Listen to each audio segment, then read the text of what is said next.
All right, we're back in Master Duel with interesting things to talk about. But before we head into the topic of today's video, which is going to be which monster cards we want to craft, especially with our hard-earned, valuable gems, know that this is going to be a 3-part video with spells and traps being covered respectively tomorrow and the day after.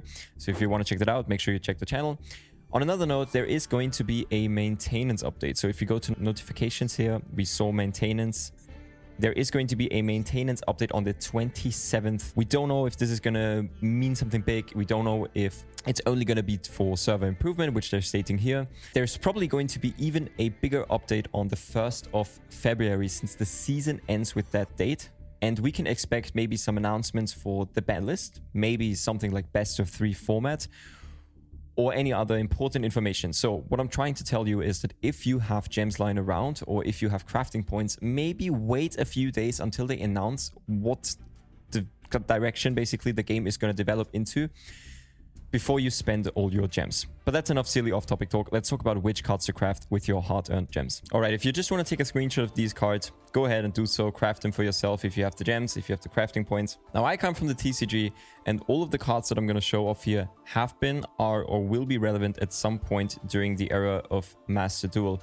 So the great thing about Yu-Gi-Oh! In general is that there's obviously no rotation system. So you can almost bet that all of these cards are at some point going to be relevant, at least the cards in the main deck. And the cards in the extra deck, like most of them are probably not going to be power capped for years at this point. So we're going to go over these cards in the main deck. One of the things you can immediately notice is that 9 of the 10 cards are hand traps, and one of them is just a very good going second card that we're going to talk about in a few moments. And the extra deck cards, they're just very good generic staple extra deck cards that you can play in almost every deck. Now, which of these hand traps you're going to want to fit in your deck, that's up to you for the side. In every specific point of time, you're going to want to look at the format, look at the meta, and see, okay, which of these hand traps can I fit in my deck, how many of them can I fit in my deck, and which of them are good in the format. The reason we're gonna talk about these cards to craft first specifically is because you can play them in any deck. So in Yu-Gi-Oh!, no matter which deck you're gonna build, these are going to be in there to some degree, right? Some of them. So the first one we're going to talk about is DD Crow. So there's a quick effect that banishes a card from your opponent's graveyard. I would say slower formats or more control type of formats, this card can be super good because it can just trade 1-for-1 with the card in your opponent's grave.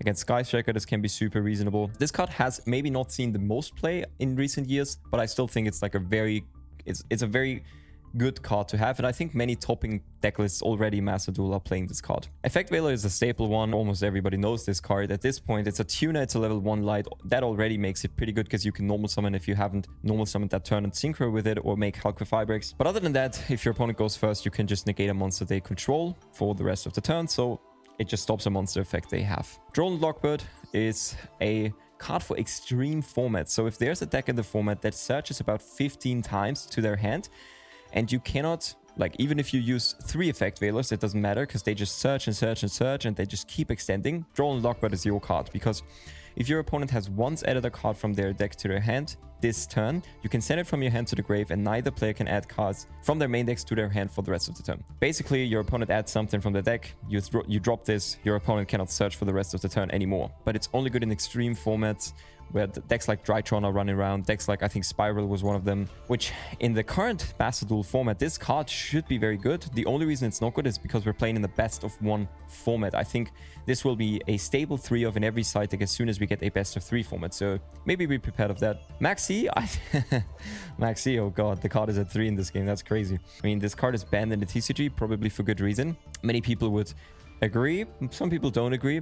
It's always been a very heated discussion in the TCG. Basically, if you send this card from your hand to the grave, you immediately draw a card each time your opponent special summons a monster. If that doesn't already sound broken in the current state of Yu-Gi-Oh! Like, this card warps entire formats around and is definitely the most important card to craft. But, I will say, wait until the start of February, until the new format drops, and see if they change anything about the ban list, because I don't know if they're gonna keep Maxi being legal in this game for TCG players. Because I remember in the trailers they announced something like, oh, there's gonna be like a simulation for the TCG game, and I think no one has really prepared for Maxi being in the format. I don't know if it's the best choice to craft Maxi right now, but of course it is quote-unquote the best hand trap in the game right now. We have Gamma, so Gamma is an iffy one because it's at 2. If it would be at 3, this would be like a staple 3 of to craft, and it probably would be an ultra rare, to be honest. Let's read it together. When your opponent activates a monster effect while you control no monsters, so it's usually only live during turn 1 of your opponent. You can special summon both this card from your hand and 1 Frame driver from your hand, deck, or graveyard. And if you do negate the activation, if you do destroy that monster. So if you read it like that, this is an effect veiler that doesn't only work on monsters on the field and destroys the monster in addition. The only problem, Gamma is limited, or not limited, it is semi-limited. You can only play 2 of Frame Gear Gamma, and the problem is you have to play this card in your deck. Frame Driver. This is a vanilla level 6 monster that doesn't do anything, and it's just sitting in your deck waiting to be summoned off Gamma. But once again, in formats where there's a very controversial extreme deck running around where you need to destroy the monster in order for your opponent to stop playing, this is a card that you might need in your deck. Ash Blossom is the most generic cantrip that TCG has ever seen, and it's probably the most staple card that TCG has ever seen as well. When your opponent activates one of these effects, add a card from the deck to the hand, special summon from the deck, send a card from the deck to the grave. So I think the 3 most generic things that are used in Yu-Gi-Oh! Right now. You can just discard and negate the effect. This is a staple hand trap. You're definitely going to want to play 3 in almost every deck that you play. In certain formats, this card goes out, but in general, no. Like, card's absolutely nuts. Skullmeister, also another hand trap. When a card effect in your opponent's graveyard activates, you can negate that effect. So it's just another DD Crow-esque effect. It's not the most popular hand traps, but sometimes it can be good. Artifact Lancer is an interesting one. You can tribute this card from your hand or field. During your opponent's turn, neither player can banish cards for the rest of the turn. So if there's like a deck in the format that banishes a lot of cards, which usually there's a good number of decks that do that, this card becomes really good. It's also like a Floodgate-esque effect, just like Droll and Lockbird. Alright, next up on the list is Nibiru. This is a very crazy card. If your opponent normal or special summon 5 or more times during this turn, as a quick effect, you can tribute all the face-up monsters on the field. Special summon this card to your side of the field and a token to your opponent's side of the field equal the attack and defense of all the tributed monsters. The reason this card is maybe not as good right now in Master Duel format is because in the TCG format, you don't have Max C, where this card is really, really good. You don't have Max C, and Max C is legal here, and this already checks a lot of the combo decks that would summon 5 or more times. Regardless, we will get a best of 3 format at some point, I believe, even in Master Duel, especially if they want to keep the competitive players in the game. And then this is going to be a card that is going to be seen in the side decks everywhere. So you're going to want to have this card for sure. The last card I want to show off is Dino Wrestler Pancratops. Pretty much purely for going second or for your side deck. If your opponent controls more monsters than you do, you can special summon this card. You can special summon it only once per turn this way. And as a quick effect, you can tribute 1 Dino Wrestler monster, which, jokes on you, this is a Dino Wrestler monster. Target a card your opponent controls and destroy it. So the reason this card is so good is because this is basically like, if you know from back in the day, Cyber Dragon, it's Cyber Dragon on steroids. You can go into the battle phase, attack over any threat that they have, any boss monster, and then tribute it immediately after running over their monster and destroying another card on their field. So basically, you go 2 for 1 most of the time with this card. That's also why it's limited to 1.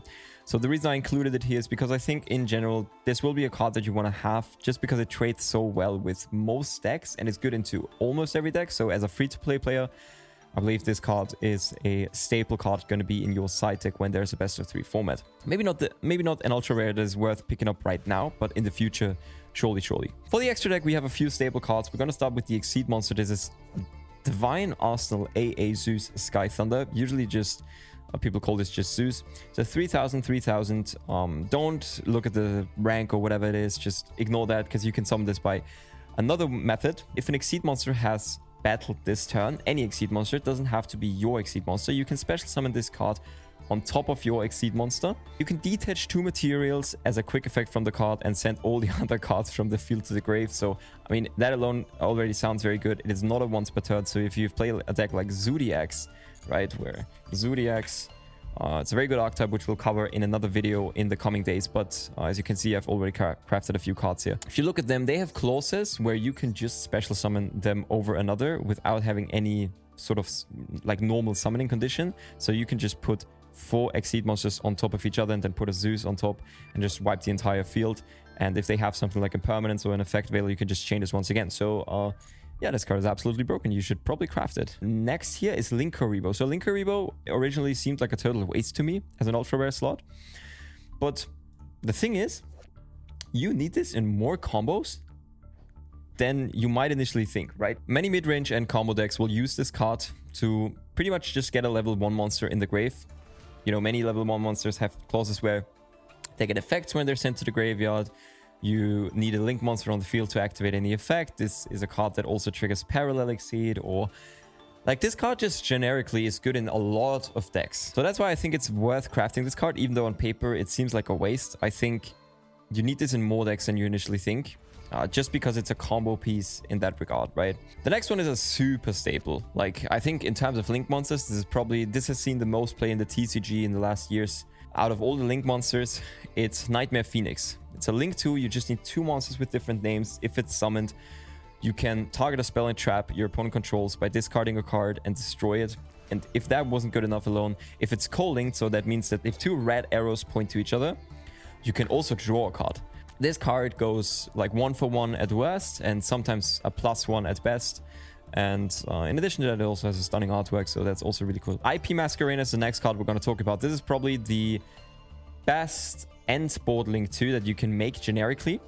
It's a bit confusing at first, I think. You need any 2 non-link monsters, so no link monsters, right? Any 2.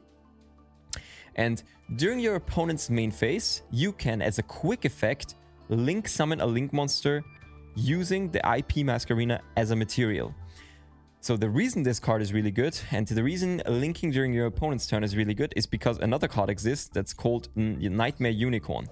So Nightmare Unicorn, if it's link summoned, similar to Nightmare Phoenix, you can discard a card, but instead of targeting a spell trap, you target any card on the field and shuffle it into the deck. And then just like Nightmare Phoenix, if it was co-linked at that point, you can draw a card. So what you can do is you end on IP Masquerena and use it as a link material during your opponent's turn. You go into Nightmare Unicorn and interrupt their plays by shuffling a card they control in their deck during their plays. So that's just a really good end board enabler. Also, IP Masquerena can go into a card like Apollosa. Apollosa is another very generic, incredibly broken link monster, which this card is a link for. It needs 2+ monsters with different names, except tokens, and it gains attack equal to the link materials used for its summon times 800. So if you use 2 materials, it has 1600, 3 materials, 2400, 4 materials, 3200, and once per chain, when your opponent activates a monster effect, you can make it lose exactly 800 attack, and if you do, negate the activation. There's funny things where you can even alter the attack of this card, maybe by, you know, by another 800. You can push this by 1000 and it gets an additional negate. But yes, this sounds just as broken as it is in practice. Just negate all the monster effects your opponent activates. If your opponent cannot answer this card immediately, they are probably like not going to be able to play at all. And there's also a card you can go into IP. Now, the cool thing about IP is also that the link monster you summon off IP Masquerena cannot be destroyed by card effects. It's a very nice side effect. Let's talk about Access Code Talker first, because it just fits so nicely.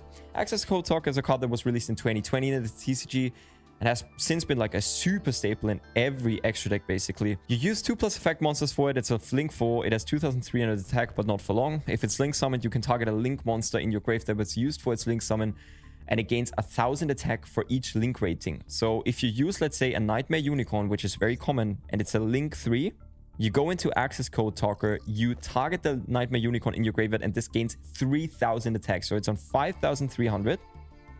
And then you can banish any link monster from your field or the graveyard and destroy a card your opponent controls, non-targeting. And also for the rest of the turn, you cannot banish monsters with the same attribute. Also, by the way, your opponent cannot activate cards or effect in response to this card's activations. This card is absolutely nuts. This card can single-handedly destroy your opponent's entire board. If you have like a couple of link monsters in your grave lying around with different attributes, just destroy all their field, attack them directly. If you have another 2700 or higher body, you just kill them immediately. So that's pretty crazy. The last card we're going to talk about in this video is going to be Predator Plant Verte Anaconda. It's a super generic support for all your fusion archetypes, so if you're into fusion monsters, definitely craft this. If not, and you're just one of those filthy meta sheeps, you're just going to want to craft this card anyway. Alright, don't forget to tune in tomorrow. We're going to discuss the spell cards that I think you have to craft even as a free-to-play player. Other than that, nothing left to say. I hope you loved the video, and I will see you in the next Master Duel video.